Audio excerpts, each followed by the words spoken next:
तो स्टूडेंट ये आपको जो दिख रहा है it is a hexagonal pyramid. ये एक हेक्सागोनल पिरामिड आप देख सकते हैं। आपको 6 बेस की एजेस दिख रही होंगी, टॉप से एक हेक्सागन दिख रहा होगा, 6 ट्रायंगुलर फेसेस। इस हेक्सागोनल पिरामिड का जो बेस है वो अभी ग्राउंड पे रखा हुआ है, हॉरिजॉन्टल प्लेन में रखा हुआ है। और इस वजह से इस हेक्सागोनल पिरामिड का जो एक्सिस है वो एचपी से परपेंडिकुलर है और वीपी से पैरेलल है। अगर ये स्टिक इसके एक्सिस का काम कर रही है तो ये इसके हालांकि अंदर होगी, इसके एपेक्स से पास हो रही होगी, मैंने बाहर से दिखाया है, ट्रांसपेरेंट नहीं है। तो ये एक्सिस अभी एचपी से परपेंडिकुलर है और वीपी से पैरेलल है। ठीक है स्टूडेंट। अब अगर मैं इसको थोड़ा सा ऐसे पकड़ के टिल्ट कर दूं तो आप देखेंगे इसकी बेस की जो 6 एजेस है उसमें से एक एज ग्राउंड पर रखी गई है, बाकी सारी एजेस ग्राउंड से ऊपर हो गई हैं। ठीक है स्टूडेंट। और इस पोजीशन में इसका एक्सिस जो रहेगा वो वीपी से पैरेलल पर एचपी से इंक्लाइंड हो जाएगा। ये देखिए, ये इसका एक एज ग्राउंड पे रखा हुआ है बेस के 6 एजेस में से, और इसका जो एक्सिस अगर आप ध्यान से देखें तो वो एचपी से इंक्लाइंड हो चुका है पर वीपी से अभी भी पैरेलल है। ठीक है स्टूडेंट। जो बेस का एज ग्राउंड पे रखा हुआ है वो देखें तो आप सामने वर्टिकल प्लेन से ठीक 90 डिग्री पे है। ठीक है स्टूडेंट। हमें इस एज को वीपी से जो भी 90 डिग्री पे इसको 30 डिग्री पे करना है, तो हमें इसको थोड़ा सा रोटेट करना होगा। तो मैं इस पिरामिड को रोटेट करूँगा, एचपी से एंगल चेंज नहीं करूँगा। और कब तक रोटेट करूँगा? जब तक कि एज वीपी से कितना एंगल ना बना ले, 30 डिग्री। तो इसको आप किसी भी दिशा में रोटेट कर सकते हो, है ना। ये पहले ऐसा था, एचपी से एंगल नहीं बदलते हुए इसको इधर की तरफ घुमा दिया जब तक कि इसका एंगल 30 ना हो जाए। तो इस कंडीशन में इसका एक्सिस एचपी और वीपी दोनों से इंक्लाइंड हो गया और हमें इसी पोजीशन में इसका फ्रंट व्यू और टॉप व्यू बनाना है। Hello viewers, my self is Anshuman पुरोहित।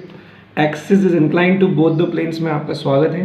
मतलब सॉलिड का एक्सिस अब दोनों प्रिंसिपल प्लेन से इंक्लाइंड है, किसी से पैरेलल नहीं है। एचपी और वीपी दोनों से इंक्लाइंड रहेगा एक्सिस। क्वेश्चन लेते हैं इसके अंदर। अ हेक्सागोनल पिरामिड, ठीक है, कोई पिरामिड है जिसका बेस कैसा है? हेक्सागन है। बेस 25 mm साइड, मतलब हेक्सागन 25 mm का है, एंड एक्सिस इज 50 mm, यानी कि उस पिरामिड की हाइट 50 mm है। Has an edge of its base on the ground, मतलब उसकी जो 6 एजेस हैं हेक्सागन की, बेस में हेक्सागन उसकी जो 6 एजेस हैं उसमें से एक एज वो कहाँ पे रखी है? ग्राउंड पे, यानी एचपी पे रखी है। And the axis is inclined at 30 degree to the HP, और एट द सेम टाइम उसका जो एक्सिस है वो एचपी से 30 डिग्री इंक्लाइंड है। ठीक है student. The edge of the base on which it is rest, जिस एज पे वो रेस्ट कर रहा है ग्राउंड पे, पिरामिड जिस एज के सहारे वो ग्राउंड पे रेस्ट कर रहा है, is inclined at 45 degree to the VP. वो एज खुद भी वीपी से कितना एंगल बनाती है? 45 डिग्री बनाती है। Draw it's projection. सबसे पहला क्वेश्चन यहाँ पे ये उठता है कि हमें क्वेश्चन शुरू कहाँ से करना है। हमें क्वेश्चन हमेशा वहीं से शुरू करना है जहाँ से एक्सिस परपेंडिकुलर है। ठीक है स्टूडेंट। तो ये तो हमें अज्यूम करना पड़ेगा, एक्सिस किसी से भी परपेंडिकुलर नहीं है।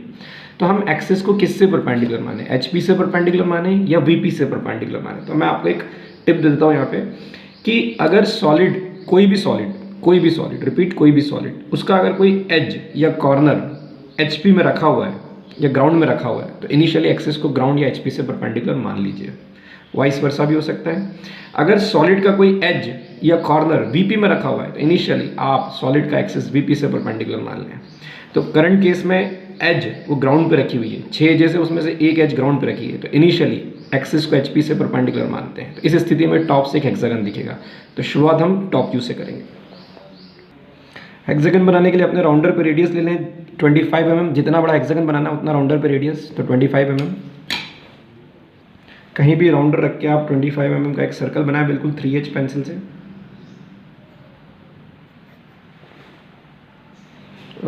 बिल्कुल 3H पेंसिल सर्कल का एक वर्टिकल डायमीटर बनाएं। ठीक है, हेक्सागन बनाना मैं बता चुका हूँ, ये सर्कल का सेंटर है।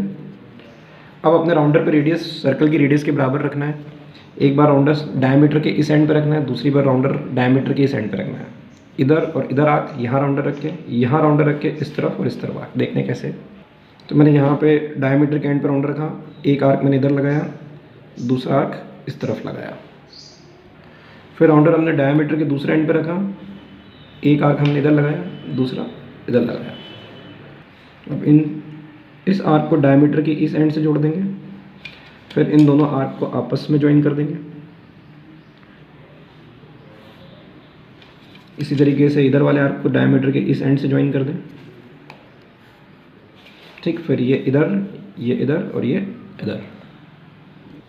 तो ये हमारा हेक्सागन बन गया। अब सारे अपोजिट कॉर्नर्स आपस में जोड़ेंगे जिससे हमारा एपेक्स आ जाए।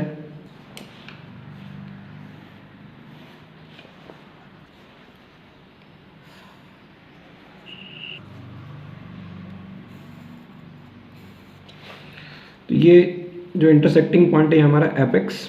चारों हेक्सागन की 6 कॉर्नर्स को नाम दे देते हैं, कुछ A B C D E F। तो ये टॉप व्यू आ गया जब एक्सिस को HP से परपेंडिकुलर माना। अब इसका हम फ्रंट व्यू बनाएंगे। प्रोजेक्शंस हम इसके लेके जाएंगे XY लाइन तक। तो मैं A और B के प्रोजेक्टर लेके आता हूँ 3H पेंसिल से। F और C का एक ही प्रोजेक्टर जाएगा, E और D का भी एक ही प्रोजेक्टर जाएगा। तो जहाँ पे A और B का प्रोजेक्टर आया उसको मैंने नाम दिया A डैश B डैश। जहाँ पे E और D का आया मैंने उसको नाम दिया E डैश D डैश।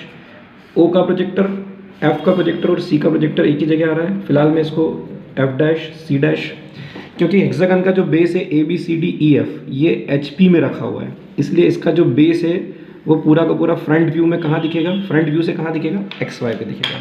जो चीज़ ग्राउंड पर रेस्ट करती है उसका फ्रंट व्यू हमेशा XY पे दिखता है। और ये क्या दिख रहा है, इसका बेस, पिरामिड का बेस हेक्सागन फ्रंट व्यू से एक लाइन दिख रहा है। अब इसका हाइट कितना दिया हुआ है, इसका हाइट दिया हुआ है 50 mm। तो हम क्या करेंगे, इसका एपेक्स का प्रोजेक्टर लेके आएंगे XY तक, और जो कि F डैश और C डैश भी आ रहा है, और यहाँ से हम 50 mm का एक एक्सिस बना देते हैं। तो एक्सिस जहाँ खत्म होता है वो पॉइंट हमारा O डैश होता है। हमने O डैश बना लिया। फिर हम देख रहे हैं कि O A से B से C से D से E से और F से जुड़ा हुआ है, मतलब ये स्लांट एजेस हैं। तो फ्रंट व्यू में भी हमें ऐसे ही करना होगा। ये सारी की सारी पॉइंट्स को O से बेस के मिलाना होगा, तो हमारा प्रोजेक्टेड फ्रंट व्यू आ जाएगा। ये हमारा पूरा फ्रंट व्यू आ गया। अच्छा, अब एक्सिस छुप जाएगा क्योंकि मैं O से क्या मिलाने वाला हूँ, O से मैं F अगर मिलाऊँ तो वो डॉटेड आएगा, क्योंकि जब मैं फ्रंट से देखूंगा, फ्रंट व्यू देखूंगा, तो O से F तो मुझे दिखाई देना ही नहीं है। तो एक्सिस के ऊपर पहले क्या आ जाएगा, जब यहाँ से कोई देखेगा और इस पिरामिड को मैं ऐसे ऊंचा करूँगा तो पीछे O से F दिखाई नहीं देने वाला है। पर क्योंकि O से F के ऊपर क्या आ गया है, O से C का प्रोजेक्टर भी आ गया है, तो O से C फ्रंट से देखने पे पूरा दिख रहा है। तो इसको मैंने कैसा बनाया, कंटिन्यूस। तो आपको ऐसे हमेशा करके नहीं दिखाना है, बस आपको सीधे कंटिन्यूस लाइन बनाना है। तो ये हमारा अज्यूम करा हुआ फ्रंट व्यू टॉप व्यू आ गया जब एक्सिस HP के परपेंडिकुलर माना है ना। पर हमें एक्सिस HP के परपेंडिकुलर नहीं रखना है, हमें एक्सिस को HP से, अब ध्यान से देखें, हमें एक्सिस को HP से 30 डिग्री पे रखना है, ठीक है। तो अब मैं इस पिरामिड को इधर से रोटेट कर दूंगा। तो जब मैं इसको, इस पिरामिड को रोटेट करने वाला हूँ, तो फ्रंट व्यू में ड्राइंग रोटेट होगी, ये ट्राइंगल रोटेट होगा, तो ED कहाँ रखा रह जाएगा, XY पे रखा रह जाएगा। तो मैंने आपको एक नियम बताया था कि एक्सिस अगर 30 डिग्री पे इंक्लाइन करना है पिरामिड या कोन के केस में, तो हम उसको 90 में से माइनस कर लेंगे। 90 माइनस 30 करते हैं हम, कितना करते हैं, 90 माइनस 30, और हम देखते हैं कितना आंसर आ रहा है, 60 डिग्री।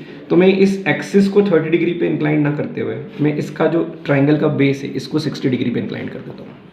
कहीं भी XY पे एक पॉइंट मार्क करें और वहाँ पे आप अपना D सेट करें और एंगल करें 60 डिग्री। किसी भी तरफ 60 डिग्री ले सकते हैं। बेसिकली मैं इस तरफ ले लेता हूँ, क्योंकि ट्राइंगल का बेस बना रहा हूँ। तो मैं देखूंगा A डैश से E डैश कितना आ रहा है, तो मेरा आ रहा है 4.4 सेंटीमीटर। तो मैं यहाँ पे 60 डिग्री पे 4.4 सेंटीमीटर की लाइन खींचूँ।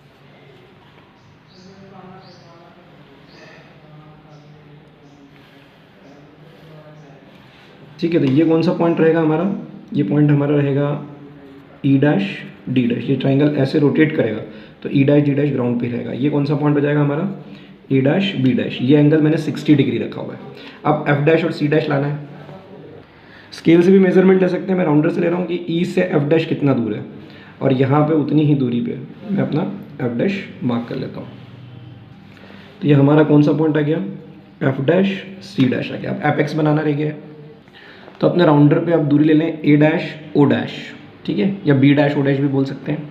राउंडर इधर E डैश पे रखेंगे और एक बिल्कुल 3H पेंसिल से एक आर्क स्ट्राइक करने की कोशिश करेंगे।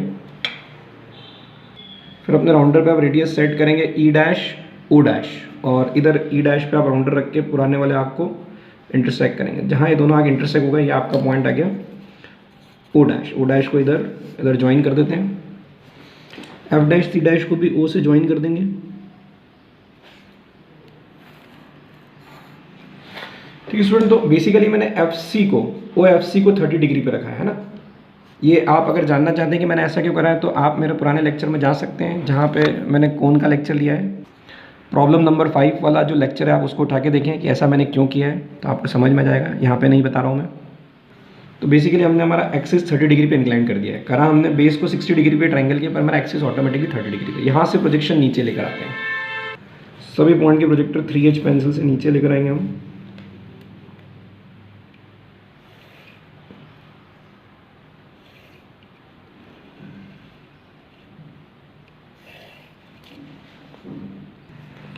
ये F का प्रोजेक्टर जो है, जहाँ भी F डैश के प्रोजेक्टर को इंटरसेक्ट करेगा, हमारे पास पॉइंट आ जाएगा F1। A और E दोनों का एक ही प्रोजेक्टर जाने वाला है, तो यहाँ पे ये A को इंटरसेक्ट कर रहा है और यहाँ पे ये E को इंटरसेक्ट कर रहा है। फिर ये O का प्रोजेक्टर ऊपर से O डैश के प्रोजेक्टर को जहाँ इंटरसेक्ट करेगा ये O पॉइंट आ जाएगा। ये मेरा A E, फिर मेरा B और D का प्रोजेक्टर चलेगा, यहाँ पे B को इंटरसेक्ट करेगा और जहाँ पे D को इंटरसेक्ट करेगा। तो ये B को इंटरसेक्ट करा यहाँ पे B1, यहाँ पे D को इंटरसेक्ट करा D1, और फाइनली हमारा C का प्रोजेक्टर चलेगा, जहाँ भी C डैश के प्रोजेक्टर को इंटरसेक्ट करेगा पॉइंट आएगा C1। अब सबसे पहले हम क्या ज्वाइन करते हैं, बाउंड्रीज, बॉर्डर्स। तो बॉर्डर्स में मैंने AB को जोड़ा, मैं जानता हूँ कि AB आपस में जुड़ सकता है, A से F भी आपस में जुड़ेगा, ये पहले टॉप व्यू से मुझे इन्फॉर्मेशन मिलती है। फिर F से O भी जुड़ सकता है और ये भी बॉर्डर पे आ रहा है, तो मैं F से O भी ज्वाइन कर लेता हूँ because it's on the border. फिर O से C ये भी ज्वाइन होता है और ये भी बॉर्डर में आ रहा है, तो O से C को भी हम क्या करेंगे, ज्वाइन कर लेंगे। सिमिलरली C से D इसको भी हम ज्वाइन कर लेते हैं। तो ये हमने सबसे पहले क्या मिले, बाउंड्रीज मिले। अब चूंकि मैं यहाँ से देख रहा हूँ टॉप व्यू जो यहाँ बन रहा है, तो मैं देखूँगा एक्सिस ये रहा, एरो ये रहा, तो एरो और एक्सिस के बीच में क्या क्या रहा है, O से A और O से B। तो O से A और O से B में कंटिन्यूस बनाऊंगा एरो और एक्सिस के बीच में हमेशा। ये सिंपल लॉजिक है, मतलब आपको कोई इमेजिनेशन की फ़िलहाल यहाँ पे ज़्यादा ज़रूरत नहीं है। ये O से A और O से B, इसको हम कैसा बना सकते हैं, कंटिन्यूस। फिर मैं यहाँ से देख रहा हूँ ये एक्सिस है, और एक्सिस के पीछे O से E और O से D जो है एरो और एक्सिस के पीछे की तरफ है, तो ये हिडन आएगा। तो O से E और O से D कैसा बनाएंगे, डैश, डॉटेड, जो भी आप बोलते हैं। ये O से D भी मैं कैसे बनाने वाला हूँ, डैश या डॉटेड। फिर अभी क्या जोड़ना रह गया, F से E, D से C और E से D, तो ये भी कैसा आएगा, डॉटेड, क्योंकि ये पूरा पोर्शन जो है यहाँ तक का, ये एरो, ये एक्सिस, ये नीचे जा रहा है, ये पूरा कैसा आने वाला है, डॉटेड आने वाला है। तो इसको भी हम कैसा मिलाएंगे, डॉटेड लाइन से, डैश लाइन से, स्मॉल डैश लाइन से।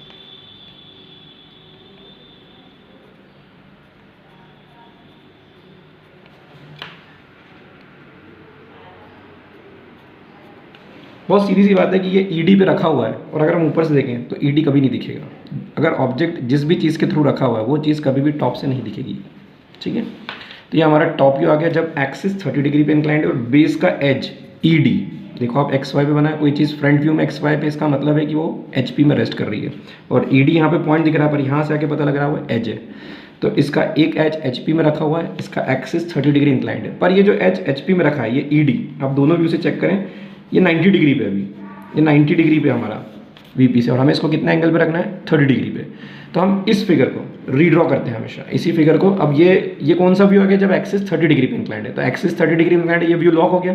तो इसी व्यू को हम क्या करेंगे, इधर लेके आएंगे, पर इस एज को हम 30 डिग्री, सॉरी इस एज को हम 45 डिग्री पे लेके आएंगे, क्योंकि बेस का जो एज है वो कितना एंगल बना रहा है VP से, 45 डिग्री एंगल बना रहा है। तो मैं इसको रोटेट करूँगा, एक्सिस जब 30 डिग्री से इंक्लाइंड होगा तो ये टॉप व्यू लॉक हो चुका है, तो मैं एक्सिस चेंज नहीं करते हुए सिर्फ बेस का ED 45 डिग्री पे लाने वाला हूँ। तो मैं इस फिगर को ऐसे रोटेट करूँगा, कब तक, जब तक कि ED 45 डिग्री पे ना आ जाए। तो इसके लिए क्या करेंगे, हम रोटेट तो नहीं कर पाएंगे, हम फिर से बनाएंगे, रीड्रॉ करेंगे।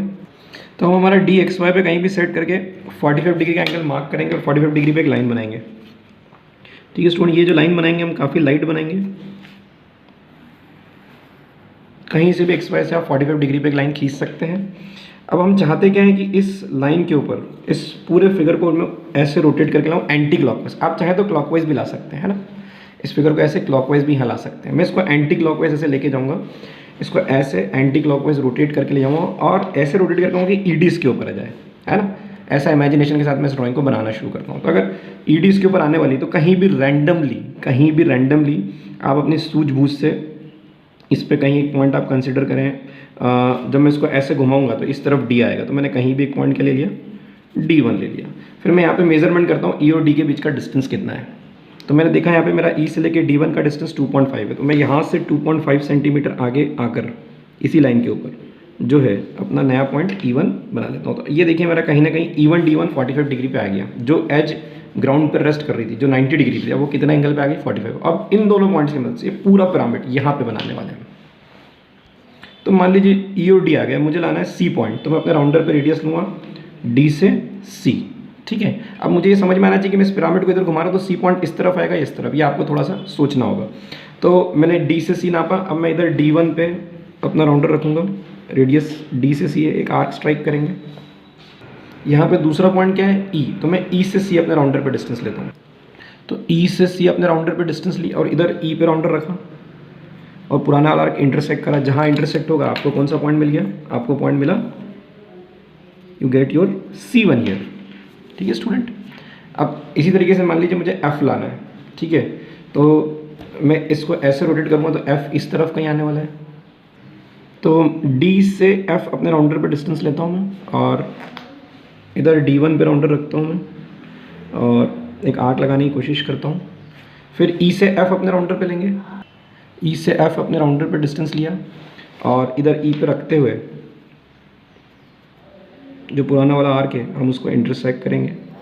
जिधर भी इंटरसेक्ट हो जाएगा हमारे पास पॉइंट आ जाएगा F1, जैसे C1 आ गया, E1 D1 C1 F1 आ गया। अब क्या लाना रह गया है, A और B लाना रह गया। तरीका वही, E से A का डिस्टेंस, D से A का डिस्टेंस, तो A पॉइंट आ जाएगा। फिर E से B का डिस्टेंस, D से B का डिस्टेंस, तो B पॉइंट आ जाएगा। अब ये समझने वाली बात है कि जब मैं इस पिरामिड को ऐसे घुमाऊंगा तो A भी ऊपर की तरफ आएंगे, ठीक है, या नीचे की तरफ। E से A अपने राउंडर पे रेडियस लेते हैं और इधर E1 पे राउंडर रख के एक आर्क स्ट्राइक करेंगे कहीं ना कहीं। फिर अपने राउंडर पे रेडियस होगी D1 से A1 और इधर राउंडर D1 पे रख के जो E से आर्क लगाया था उसको इंटरसेक्ट करेंगे। जहाँ इंटरसेक्शन हो जाएगा हमारा पॉइंट आ जाएगा A1। इसी तरीके से एक पॉइंट बच गया B1। B1 से D1 हमारे राउंडर पे रेडियस लेंगे और इधर D1 पे रख के B1 के लिए आर्क करेंगे। फिर E1 से B1 अपने राउंडर पे रेडियस होगी और इधर E1 पे रख के जो आर्क हमने D1 पे रख के निकाला था उसको इंटरसेक्ट करेंगे। जहाँ इंटरसेक्ट हो जाएगा हमारा पॉइंट आ जाएगा B1। अब रह गया है O बनाना, ठीक है, O1। तो E1 से O1 अपने राउंडर पे रेडियस, इधर E1 पे राउंडर रख के एक आर्क लगाएंगे। फिर D1 से O1 अपने राउंडर पे रेडियस, फिर इधर D1 पे राउंडर रख के आर्क इंटरसेक्ट करेंगे। तो ये हमारा पॉइंट आ गया O1। तो जैसा टॉप व्यू है वैसा का वैसा टॉप व्यू यहाँ पे बन जाएगा, क्योंकि हमने HP से एंगल चेंज नहीं करा है। तो जो हिडन पोर्शन है वो यहाँ पे हिडन रहेगा, जो कंटिन्यूस है वो यहाँ पे कंटिन्यूस रहेंगी जो लाइंस, ठीक है। तो हमने सारी एजेस को आपस में जोड़ दिया। जो एजेस यहाँ पे कंटिन्यूस लाइन से थी वो यहाँ पे भी कंटिन्यूस लाइन से, जो एजेस यहाँ पे हिडन थी वो यहाँ पे भी डैश यानी हिडन है। सब प्रोजेक्टर्स ऊपर लेके जाते हैं।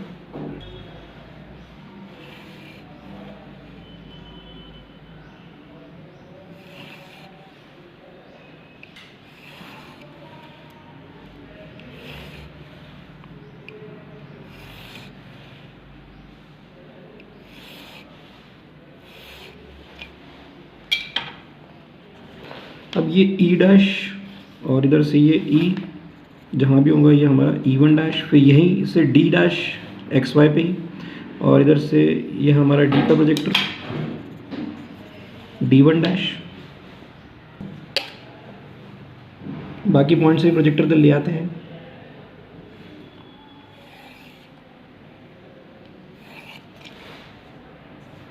तो ये F डैश और ये रहा F का प्रोजेक्टर। तो जहाँ भी मीट करेंगे ये हमारा F1 डैश हो जाएगा।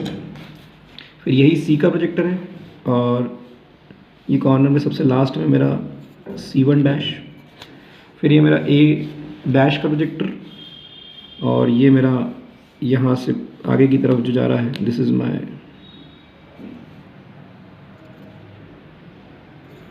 A1 डैश, फिर यही मेरा B डैश का प्रोजेक्टर, और ये मेरा B का प्रोजेक्टर पीछे से जा रहा है, B1 डैश, और फाइनली ये O डैश, ये O का O1 डैश। अब यहाँ पे पहले बॉर्डर्स बना लेते हैं, क्योंकि बॉर्डर्स हमेशा बाउंड्रीज विजिबल होती हैं। तो पहले हमने बाउंड्रीज बना ली, जो भी है पूरी विजिबल रहेंगी हमेशा आउटर लाइंस। अब जो भी बनेगा इसके अंदर बनेगा। तो स्टूडेंट आप यहाँ पे ध्यान से देखिए, जब मैं इसको घुमाऊँ, रोटेट करूँ, कैसे कि इसका जो एज है ये 45 डिग्री पे ना आ जाए, जो ग्राउंड पे रखा हुआ है। तो एक तरीका तो ये होगा कि एपेक्स आपके सामने आ गया, ठीक है। टॉप से देखो तो मैंने क्लॉकवाइज घुमाया इसको, वापस इसको उसी पोजीशन में लाते हैं। अब अगर मैं इसको ऐसे घुमाऊँ इस तरफ, ठीक है, तो आप देखेंगे जो एज ग्राउंड पे रखी है वो अभी भी ग्राउंड पे रखी है, पर बेस की सभी एजेस आपके सामने आ गई। एपेक्स जो है वो वीपी की तरफ चला गया है। तो इस स्थिति में आपको ज़्यादा से ज़्यादा पोर्शन दिखाई पड़ रहा है। अगर मैं इसको एंटी क्लॉकवाइज घुमाऊँ, टॉप से देखने पे एंटी क्लॉकवाइज, एज अभी भी मैंने 45 डिग्री इस कंडीशन में भी रखी थी, और ऐसे करता हूँ तो भी एज वीपी से 45 बना रही है, ऐसे रोटेट करता हूँ तो भी एज वीपी से कितना एंगल बना रही है, 45। पर ऐसे करते समय आप देखें फ्रंट से आपको बेस की सभी एजेस दिखाई पड़ रही हैं।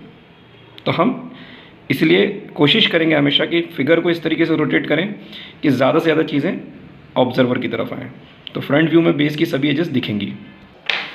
तो देखिए, जो चीज़ ऑब्जर्वर के सामने यानी कि एरो के सामने आएगी वो सब विजिबल हो जाएगी, है ना। अगर मैं इसको ऐसे घुमाता और एपेक्स इधर रखता और बेस पीछे रखता, बेस वीपी की तरफ चली जाती पूरी 6 की 6 साइड, तो फिर हमें कम चीज़ें दिखाई देती। पर हमने इसको इस तरीके से रोटेट करा कि बेस की सभी एजेस ऑब्जर्वर के सामने आ गई, पिरामिड।